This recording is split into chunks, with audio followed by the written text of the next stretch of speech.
All right, so we are at the workout portion of workout A. So what you'll see here is a goblet banded squat. You can always lose the band and just load here, or lose the load and just load at the hips. Either one, this weight does not need to be heavy at all. The purpose is not to load these athletes up or to move maximal weight. It's to move really, really well. That is the point of what they're doing, is we need to get better at movement patterns so that we can move better on the field, not to see how much weight we can move in the garage or in the weight room. So from here, I'm just going to be loaded at the front. As I sit down into my squat, I'm just going to sit here. You can't really see it from this angle, but I allowed my shoulders to collapse forwards a little bit, almost shrugging forwards. We want to try to keep the torso a little bit more upright, especially when we're loaded. So on this second rep, I'm sitting a little bit taller here. Sitting just a little bit taller throughout the squat. You can notice my shoulders aren't rounded, and that's what we're looking for. Again, space in between the knees. Here, the knees are probably going to be in front of the ankles, depending on how much mobility the athlete has, but the hips want to be below the knee. So my hip crease is here, my knee is here. Again, each squat is going to look different depending on person to person. Just do the best you can in a safe range of motion. So that is going to be your squat. The push-up, so once I get rid of this tool, the push-up here, you'll walk out to this high plank position. So hands are slightly outside of the shoulders. If they are right in line, that's okay. I just find that the wrists do much better slightly outside of the shoulders than immediately stacked on top. But I've got this pretty nice line of wrist, elbow, shoulder here. So from here, the elbows are tracking back. My elbow and my wrist is still stacked. My chest is all the way to the ground, and I push out of it. So what we want to see from the side is just this angle of the wrist and the elbow.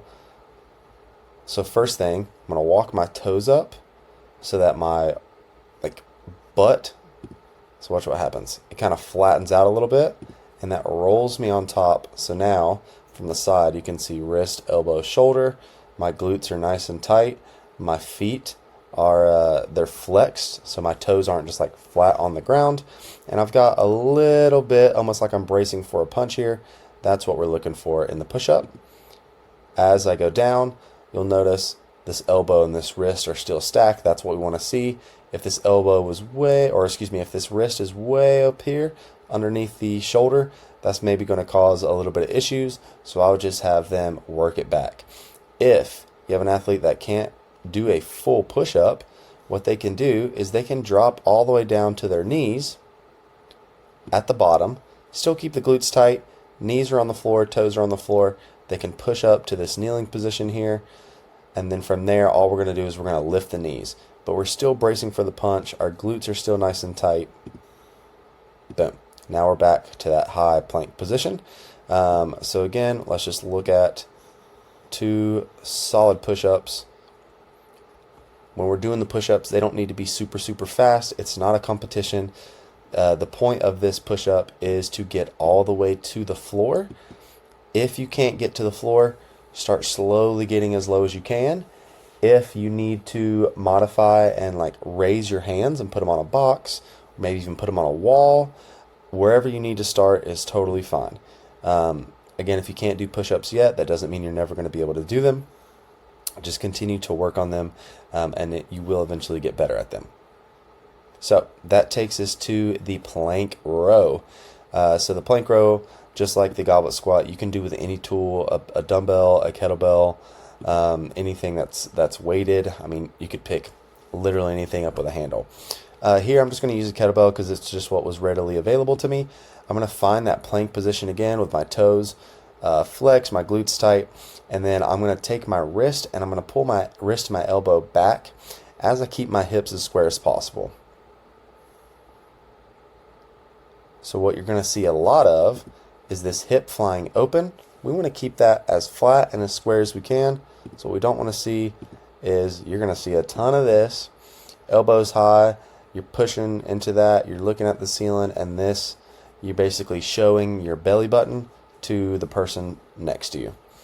We want to square that off, keep both feet into the ground. You can widen your feet if you need to, and you're just going to pull back and up, back and up, and that's it. Show it on the other side. The hips aren't moving much.